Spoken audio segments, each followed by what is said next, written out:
Good morning, students.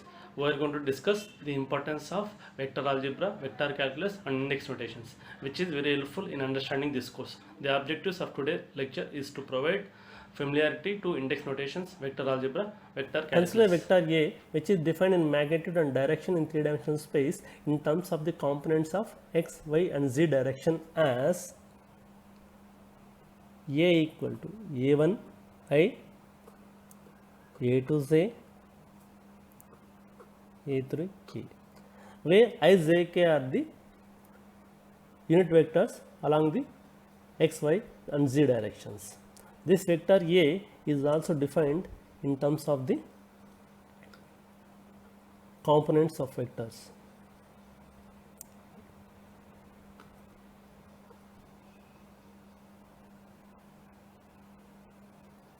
Further, this vector is defined as AI, where I takes the values from 1 to 3. Here this vector A is represented in the index notation as AI. Similarly, tensor is represented in the form of Aij, where I and j take the values from 1 to 3 in three-dimensional space.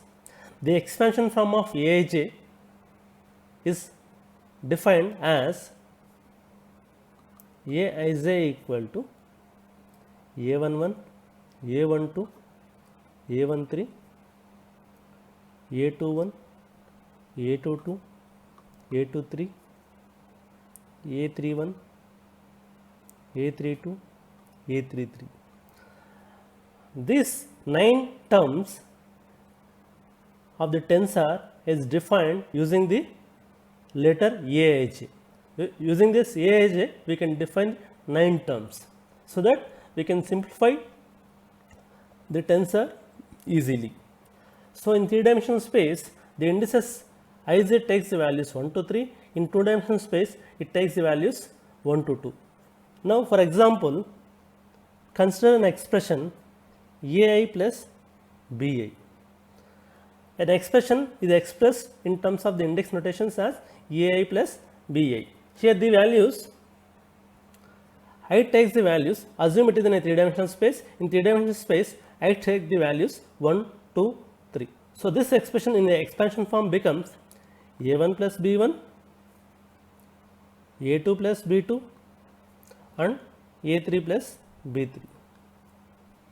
Now, consider another example AK plus BK.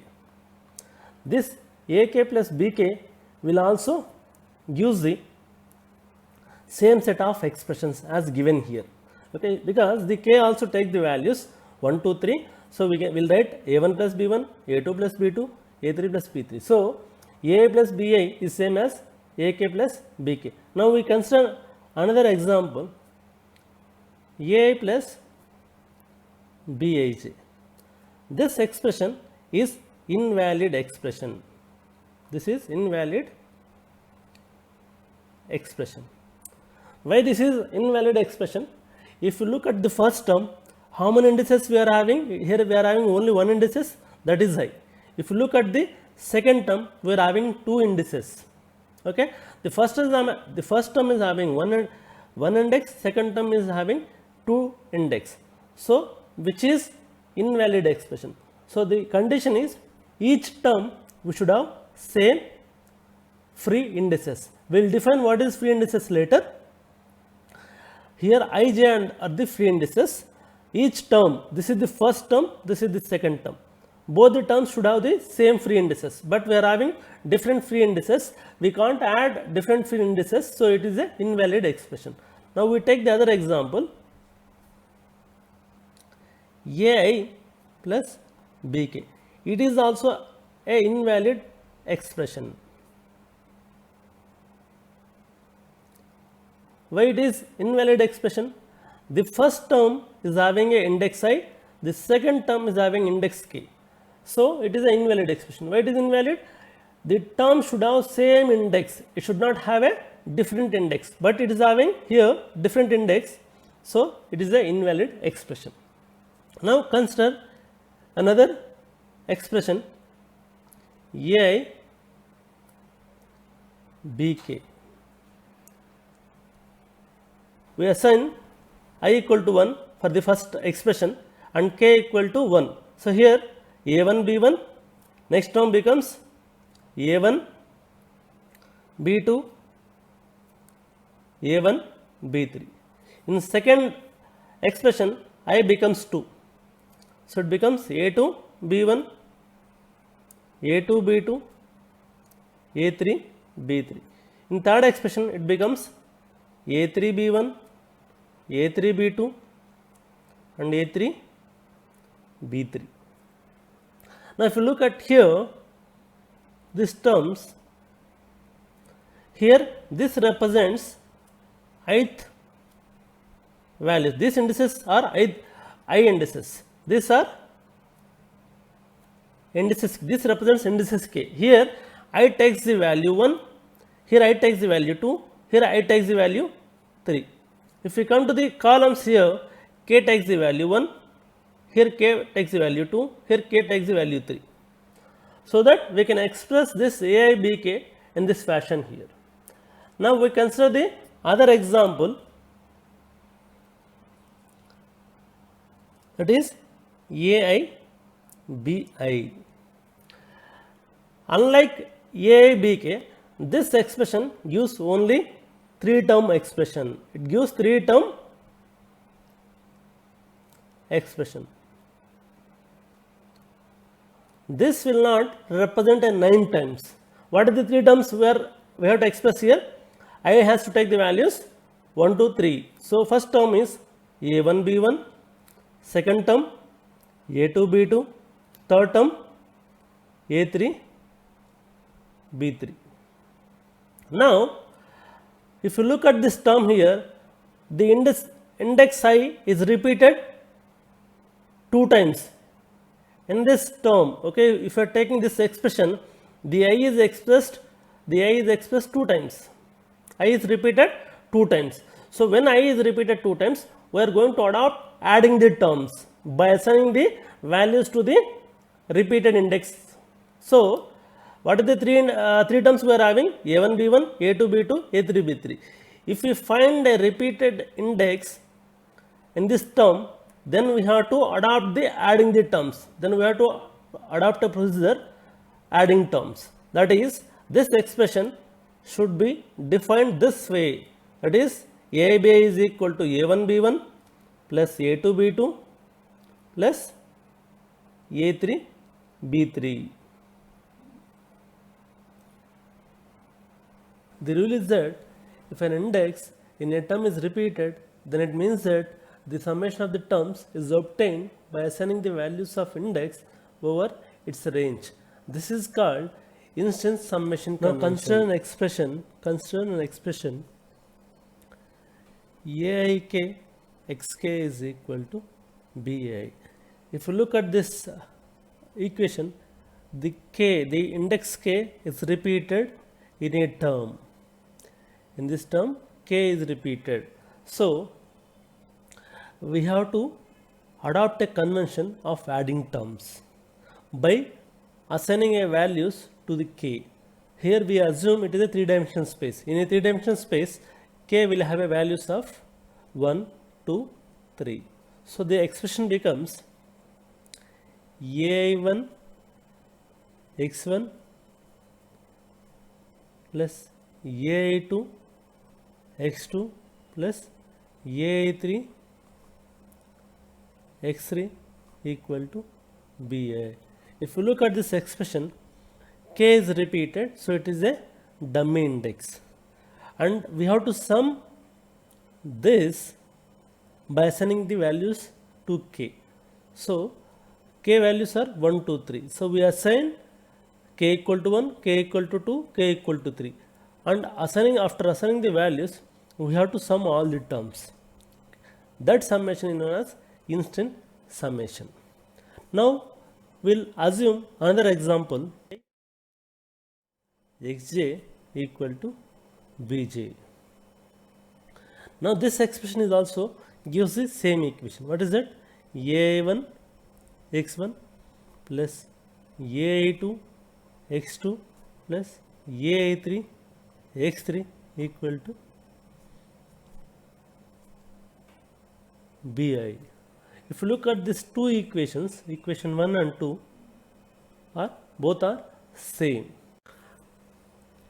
Thus repeated index will be replaced with any other index.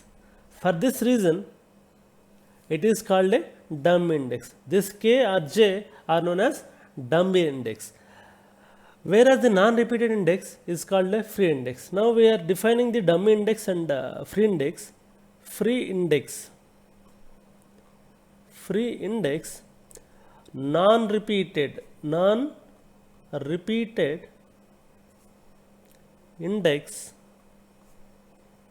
in a term of the expression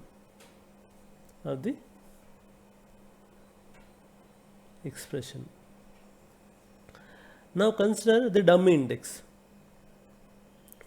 Dummy index is repeated index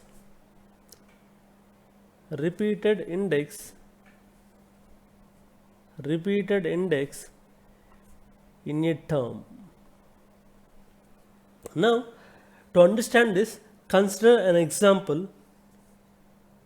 Del sigma ij by del x j plus bi equal to 0.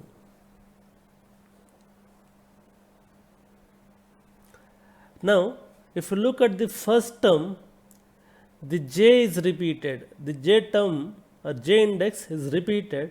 So what we have to adopt a summation of the terms over this. So now we'll expand this term, that is del sigma xx by del x plus del xy by del y del sigma xz by del z plus bx is equal to 0. Here we have taken I equal to x. Next we are taking I equal to y. Then the equation becomes del sigma yx by del x plus del sigma yy by del y plus del sigma yz by del z plus by equal to 0. Now take I equal to z, then the equation becomes del sigma zx by del x plus del sigma zy by del y plus del sigma zz by del x plus bz equal to 0. Now all these three expressions will be simply represented by using this simple expression. If you look at these equations, I think you might have seen these equations somewhere. These equations are known as this equilibrium equations. You might have studied in your strength of materials or in your undergraduate level courses. Okay, that briefly we are going to see in our later lectures. Now we consider another example. Sigma ij equal to Cij KL epsilon KL. If you look at the KL, this K and L are repeated in this term. So KL are dummy index, K and L are dummy index.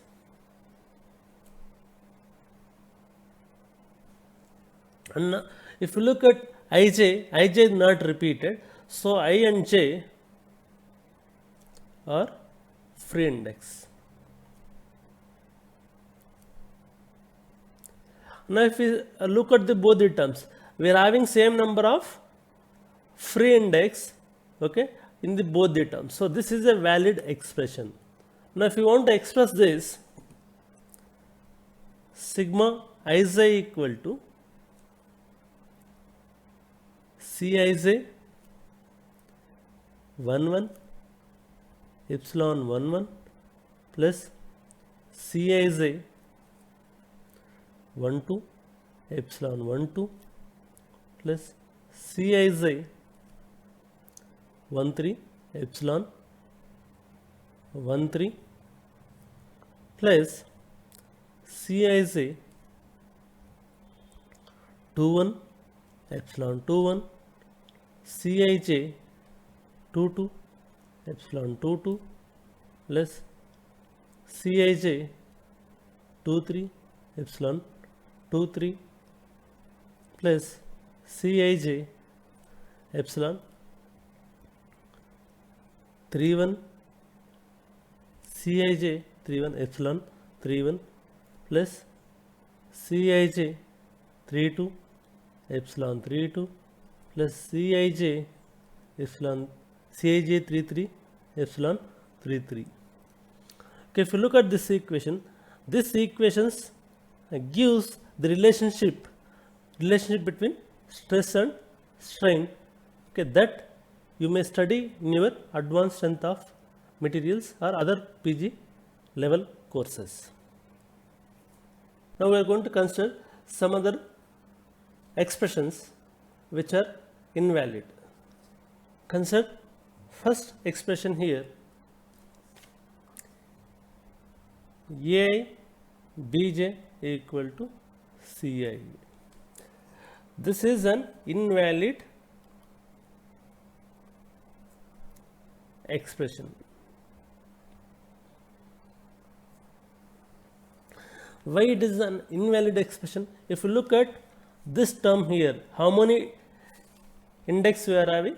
We are having 2 indexes. If you look at right side, we are having only 1 index, that is I.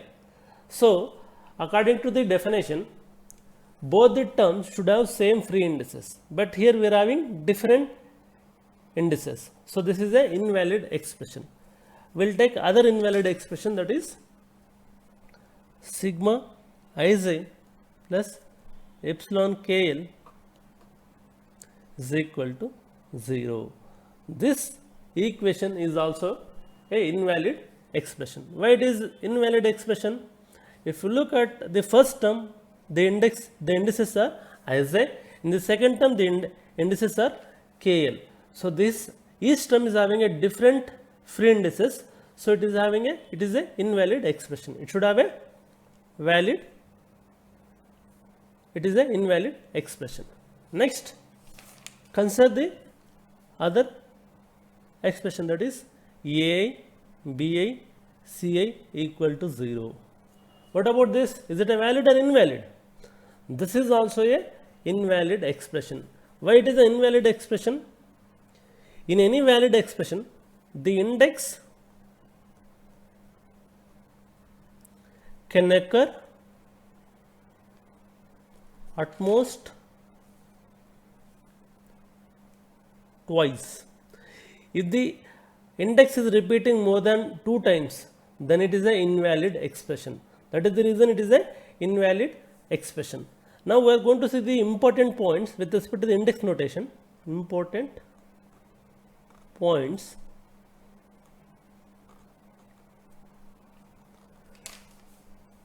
Non-repeated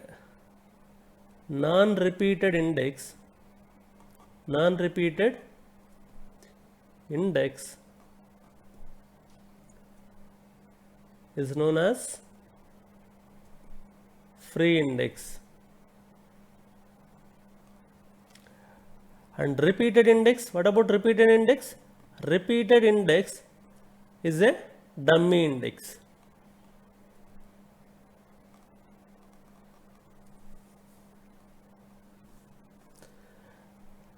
Next, each term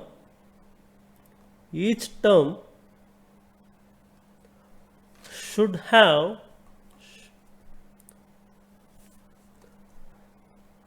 the same free index. we have seen already.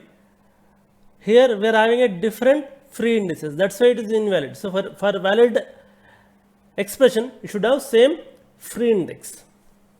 Next,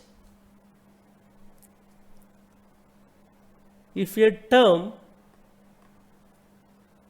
in an index is repeated, then it means summation of terms is obtained by assigning values to it over its range. Next, the index can occur at most twice in the expression. Now we are going to introduce a notation comma, which is used to represent the partial differentiation of physical quantity with respect to the three-dimensional coordinate axis. Now I want to determine a vector A with respect to the coordinate axis. Now that will be represented as AI comma j. AI comma j will be written as del AI by del xj. This is in turn can be written as del A1 by del x, del A1 by del y, del A1 by del z, del A2 by del x, del A3 by del y, del A2 by del z, del A3 by del x, del A3 by del y, del A3 by del z. So these terms will be easily represented with a comma notation. Now consider another term known as scalar quantity. It is function of scalar quantity is function of the coordinate axis x comma y comma z.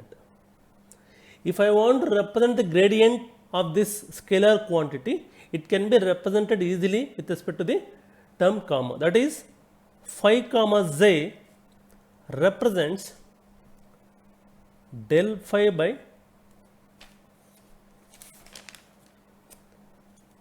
del xj. This can be written as del phi by del x, del phi by del y, del phi by del z.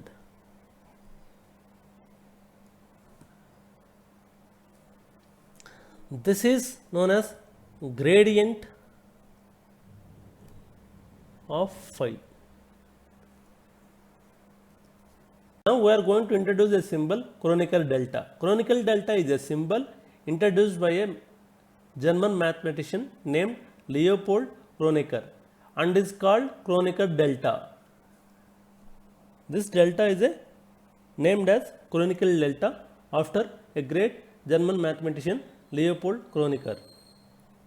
This delta is attached with two indices, that is delta ij as a subscripts. This delta ij equal to 1 if I is equal to j and 0 if I is not equal to j. Now consider delta 11 is equal to delta 22 is equal to delta 33 is equal to 1 and all other combination leads to 0, that is delta 12 equal to delta 13 equal to delta 21 is equal to delta 23 equal to delta 31 equal to delta 32 equal to 0. Now this delta Ij will be represented a identity matrix, that is 1 0 0 0 1 0 0 0 1. Now consider delta Ii. If you look at this notations, this I is repeated 2 times in this term. So we have to adopt the summation of the terms. What is summation of the terms? What are the terms we are going to get here? Delta 1 1 plus delta 2 2 plus delta 3 3, which is equal to a value of 3. This conical delta possesses the following important properties.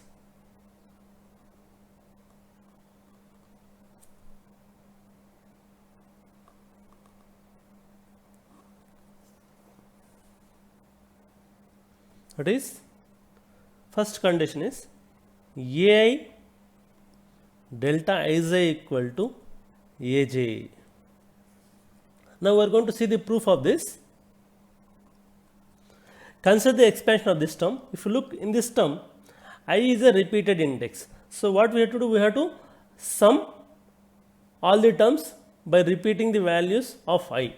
So how we can write?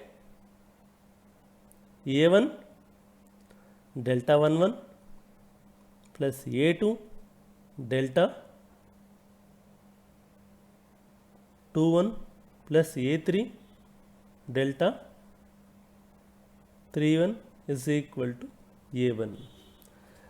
Here I is not equal to j, 2 is not equal to 1, 3 is not equal to 1. These values goes to 0. So this becomes A1. Next you take here the j value equal to 1 here. Now you take j value equal to 2. Then the term becomes A1 delta 1 2 plus A2 delta 2 2 plus A3 delta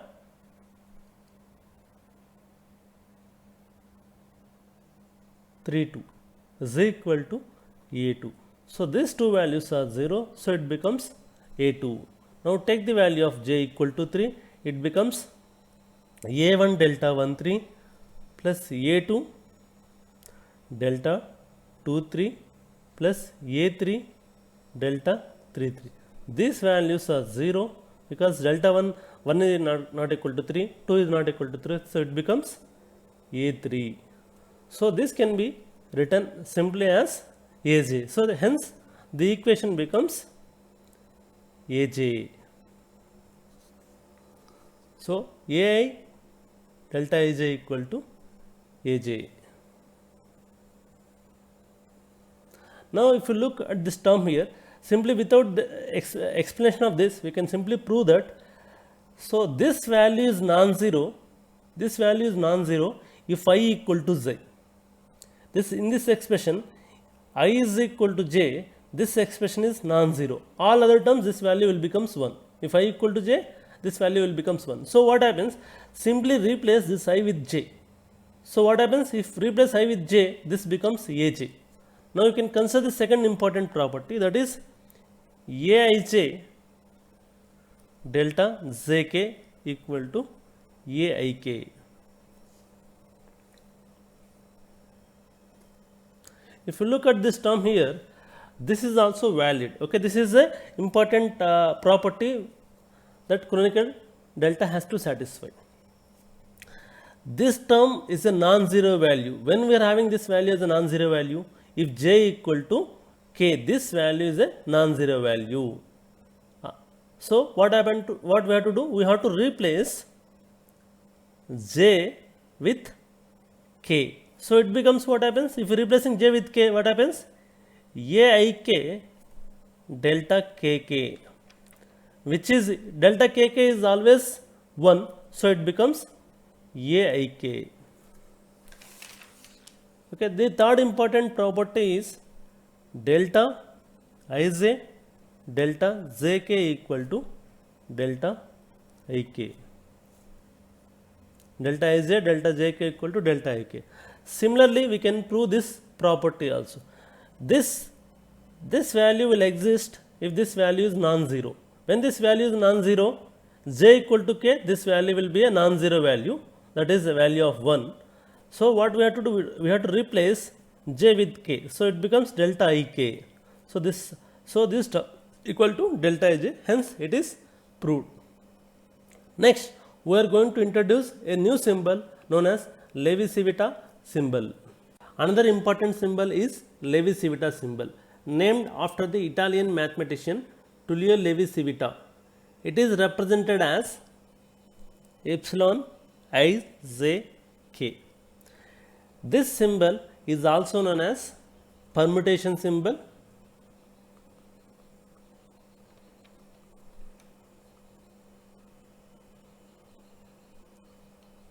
or alternate symbol,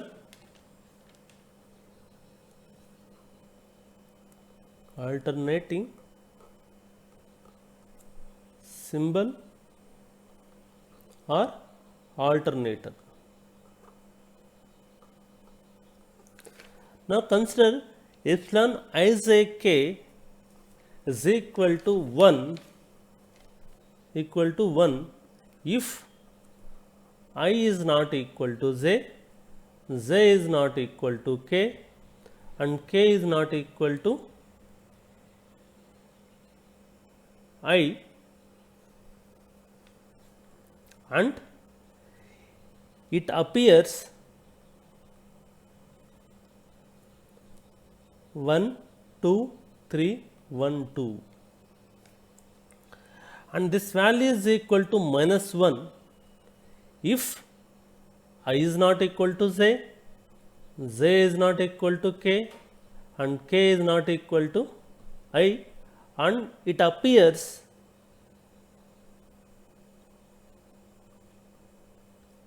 in the fashion 3, 2, 1, 3, 2, and it is equal to 0 for any other if any two indices are equal. Now consider epsilon 1, 2, 3. Here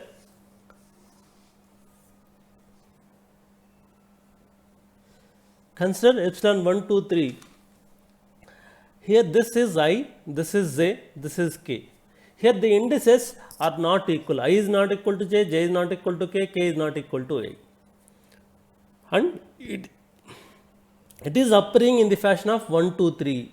It is appearing in the fashion of 1, 2, 3. So this value to be equal to 1. Or you take other condition epsilon 2, 3, 1. Here it validates the condition I is not equal to j, j is not equal to k, k is not equal to I.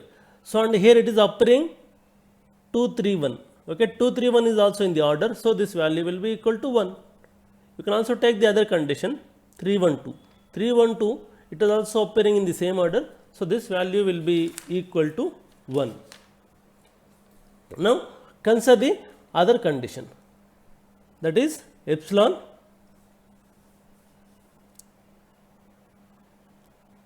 2, 1, 3. Here it is appearing as 2, 1, 3.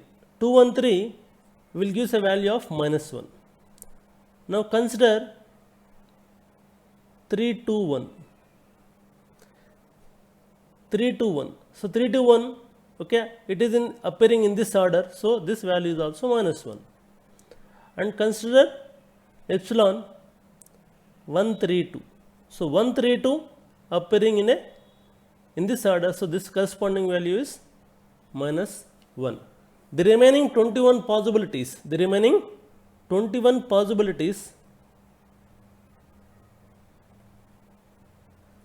the value of epsilon ijk is equal to 0. Why? In remaining these 21 possibilities, any two indices will be repeated, so these values will be equal to 0. Now consider this permutation symbol is very useful in vector algebra. For an example, you consider Ei cross Ej is equal to epsilon ijk ek. So using the permutation symbol we can express the cross product as given here. Now we can express this cross product in this fashion, in the given fashion. Now take an example, E1 cross E2. Consider E1, E2, E3 are the unit vectors along x, y and z direction. So which we can express as epsilon 1 to k ek. So this value is a non-zero value if k equal to 3. This value is a non-zero value if k equal to 3. So then what happens this expression? So it becomes E3. So the cross product of these two unit vectors is easily expressed using this relation. One expression to define 9 different cross products. One more important property of the alternating symbol is permutation identity. Permutation